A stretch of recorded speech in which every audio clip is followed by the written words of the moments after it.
everyone, welcome to this next question on complex analysis. This question appeared in GATE 2012 and it is of 2 marks. This is one of the linked questions, and these linked questions, they are frequently asked in the GATE exam.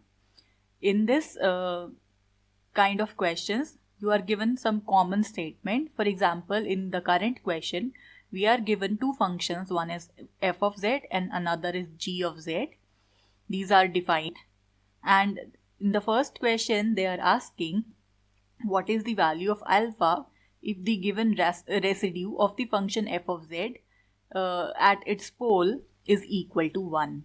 So this thing is given to you. You are to find the value of alpha among these 4, right? And the second part to this, in continuation to this question, we would do that in the next video. So here let us perform this thing. We are given the function f of z, which is given to be z square plus alpha z divided by z plus 1 whole square. Now this function has a pole whenever the denominator is equal to 0. Now you see the denominator is equal to 0 at the point minus 1. So at the point z is equal to minus 1, we have a double pole. And why we have a double pole? Because the power here is equal to 2. So that is why we have a double pole at the point z is equal to minus 1. So the next step is to calculate the residue of the function fz at its pole at z is equal to minus 1, right, of order, and this pole has order 2. That is why it is known as double pole. So the formula to calculate the residue of any function, say f of z at the point z is equal to a, whenever we have order m, the formula is given like this.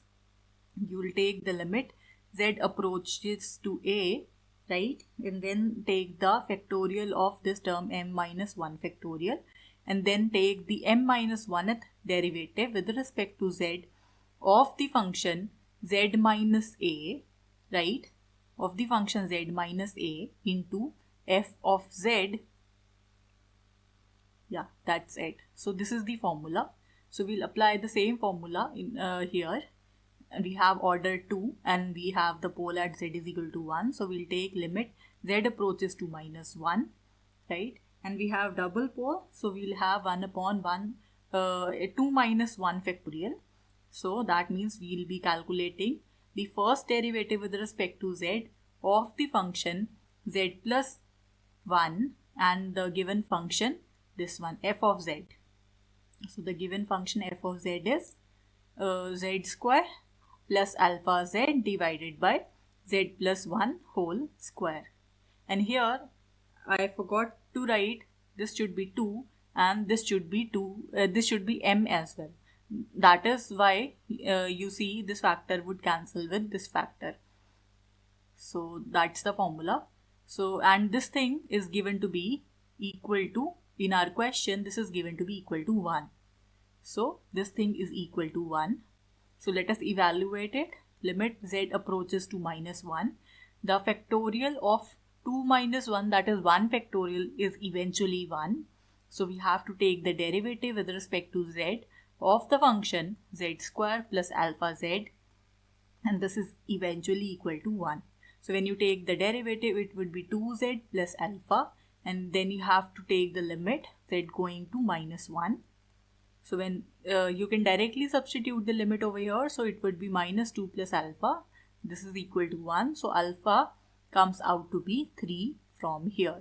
So here let us look at our options. So alpha comes out to be 3. So option D is the correct option for this case. So this is for the part 1 for this linked question. We'll see the second of this linked question in the next video. So thank you for watching.